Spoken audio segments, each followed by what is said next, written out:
Guys, what's happening? It's Mike at Mike's Little Dragon Channel, and I have all of my books from this week, and as you can see, it is a very healthy stack. So we'll go ahead and dive right into everything I picked up this week. Sitting here is, we've got Wonder Woman number 25 by Tom King. As I've said before, I've been a fan of this run since the beginning. Tom King and Daniel Sampry on the artwork has been one of my favorite things to look forward to for the past 25 issues. Then we have The New History of the DC Universe, number 3 by Mark Waid, and you've got a large contingent of artists right here from Dan Jurgens, Doug Mahnke, Norm Rapman, just like basically a who's who of 90s artists. Ultimate Spider-Man number 21 right here. This is the countdown to the Maker Returns, where all the Ultimate books will be wrapping up in issue 24. And I am ready for Ultimate Spider-Man to end. This book has sometimes been a grind to get through. Jonathan Hickman hasn't. I know a lot of people really like it, but I'm in the minority. Like, someone told me that Peter isn't even in this issue right here, so it's been, a mixed bag for me. Then we've got X-Men number 22 right here.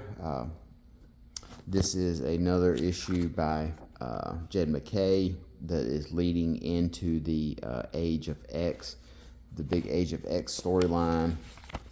This has the X-Men Age of Revelation, has them basically being in another alternate universe, or not being in an alternate universe, but a look at a universe that could be, the X-Men. That's kind of like their trademark storyline.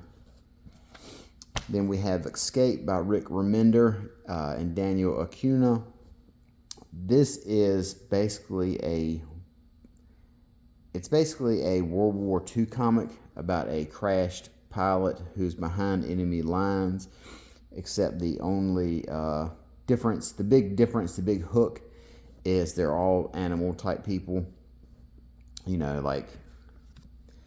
Everyone looks like an animal or whatever, but they don't, act like animals or, have any of the traits or anything. Just, they're basically World War II soldiers, but they are animals. I've seen a lot of talk about this issue, or the first issue, on social media, and I picked it up when I was in the shop, and I really, really enjoyed it. Rick Remender, he is someone, I don't think he really gets a lot of credit for all the work he's done. He's never really mentioned in great, when people talk about best writers or the best writers of the 2010s or the 2020s or whatever, his name seldom comes up, and I think that's kind of a shame because he's really crafted a bunch of really cool stories. So, criminally underrated, you would say Rick Remender is. We've got Silverhawks number 8. Now, I believe that this issue is probably going to be on the chopping block. This book is going to be on the chopping block for me. We are 8 issues in to it, and while I have enjoyed it, we still do not have the group of Silverhawks that we know from the cartoon as a whole unit yet. It's been a lot of establishment and team building type stuff, and yet the 5 Silverhawks that we know of have yet to take the field, so to speak, and rally against Monstar. So like I said, it is going to be on the chopping block, and I think maybe this issue here will determine its fate. Then we have Superman Unlimited. This is the Dan Slott and Raphael Albuquerque book. Quite enjoyed this book every time it comes out. I highly recommend it to anyone who wants to get a Superman book that doesn't have a ton of continuity, that's kind of a one and done type story. This would be the Superman book I would recommend. Beneath the Trees, this is a Beneath the Trees Where No One Sees, Rite of Spring. This is a sequel to the original, the first miniseries that came out by Patrick Horvath. It's basically Dexter, but with like teddy bears and animal folks or whatever. Very cool book. It reminds me a lot of,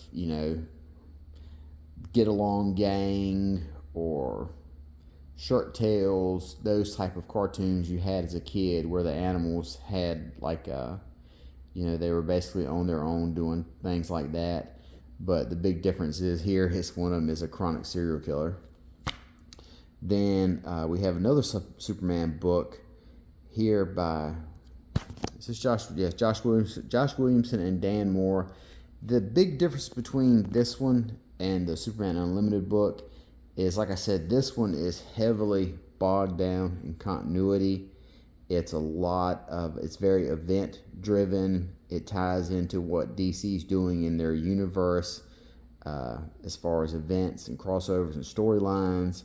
So it can get a little confusing if you're someone who has not been on it since the first issue. Really good book. I love the Legion. The Legion have started to make an appearance in it. But like I said, if you're someone who likes Superman and you want something that is a lot more accessible, this is a really good book. So it might be confusing. Superman Unlimited might be what you're looking for. Street Sharks #1. This is a property I'm not terribly familiar with.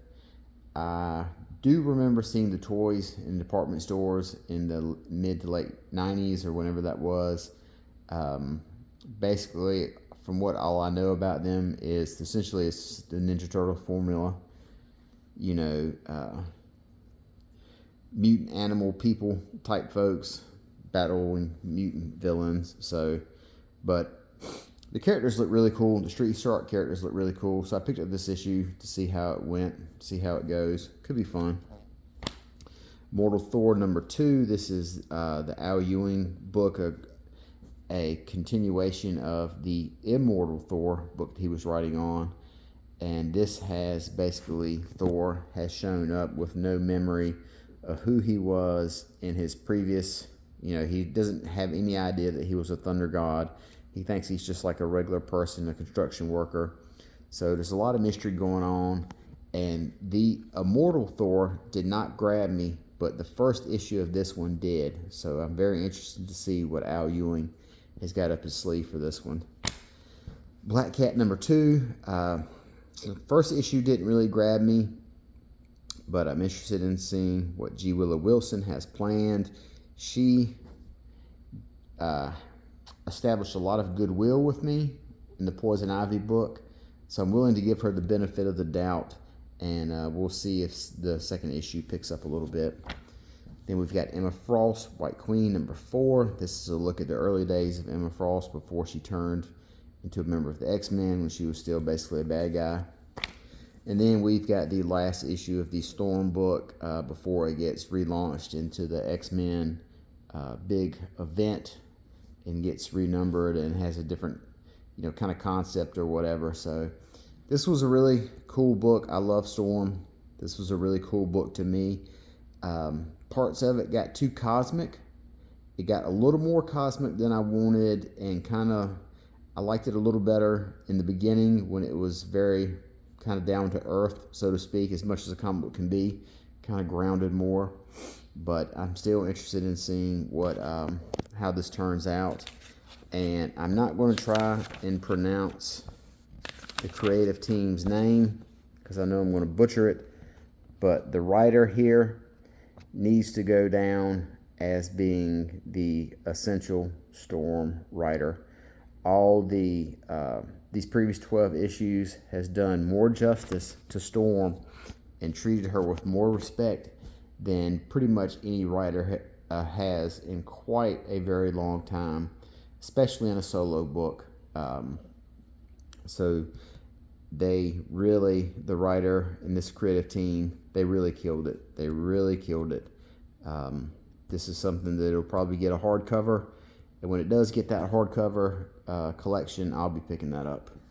So we've got 1, 2, 3, 4, 5, 6, 7, 8, 9, 10, 11, 12, 13, 14. 14 books right here. So I got a little bit of work cut out for me this weekend to read some books, give some thoughts, make a couple videos. So hopefully you guys were able to get down to your shop and pick your stuff up, and you've been able to set aside some time for yourselves to get some reading in on this weekend. So till next time, take care of yourselves. Talk to you later. Bye-bye.